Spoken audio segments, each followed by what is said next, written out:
കൊടിയത്തൂർ ഗ്രാമപഞ്ചായത്തിലെ Cheruvadi കല്ലന്തോട് VCBക്ക് hydraulic shutter സ്ഥാപിക്കുവാൻ ചെറുകിട ജലസേചന വകുപ്പ് സന്നദ്ധത അറിയിച്ചതോടെ പുഞ്ചപ്പാടത്ത് കൂടുതൽ സ്ഥലത്ത് നെൽകൃഷി ഇറക്കാൻ സാധ്യത തെളിയുന്നു.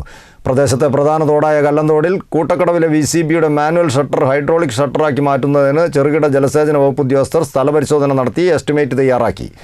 ഗ്രാമപഞ്ചായത്ത് മെമ്പർ KC മുഹമ്മദ് യൂസഫ് ചെറുകിട ജലസേചന വകുപ്പിന് നൽകിയ അപേക്ഷ പരിഗണിച്ചാണ് നടപടി. ജില്ലയിലെ തന്നെ പ്രധാന നെൽവയലുകളിലൊന്നായ കൊടിയത്തൂർ ഗ്രാമപഞ്ചായത്തിലെ ചെറുവാടി പുഞ്ചപ്പാടത്ത് മുഴുവൻ സ്ഥലങ്ങളിലും നെൽകൃഷി ചെയ്യാനാണ് സാഹചര്യമൊരുങ്ങുന്നത്. പ്രദേശത്തെ പ്രധാന തോടായ കല്ലന്തോടിൽ കൂട്ടക്കടവിലെ VCBയുടെ മാനുവൽ ഷട്ടർ ഹൈഡ്രോളിക്കാക്കി മാറ്റുന്നതിന് ചെറുകിട ജലസേചന വകുപ്പ് ഉദ്യോഗസ്ഥർ സ്ഥലപരിശോധന നടത്തി എസ്റ്റിമേറ്റ് തയ്യാറാക്കി. ഗ്രാമപഞ്ചായത്ത് മെമ്പർ KC മുഹമ്മദ് യൂസഫ് ചെറുകിട ജലസേചന വകുപ്പിന് നൽകിയ അപേക്ഷ പരിഗണിച്ചാണ് നടപടി.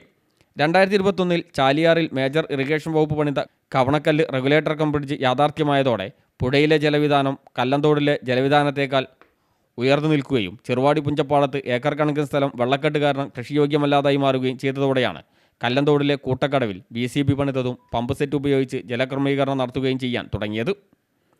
ഇത് ഒരു പരിധിവരെ പുഞ്ചപ്പാടം നെൽകൃഷിക്ക് അനുയോജ്യമാക്കി. എന്നാൽ പുഞ്ചപ്പാടത്തെ പൂഞ്ചാലി, പെരുവാള, തേലീരി നട ഉൾപ്പെടെ പല വയലുകളിലും വെള്ളക്കെട്ട് കാരണം നെൽകൃഷി ഇനിയും സാധ്യമായിട്ടില്ല.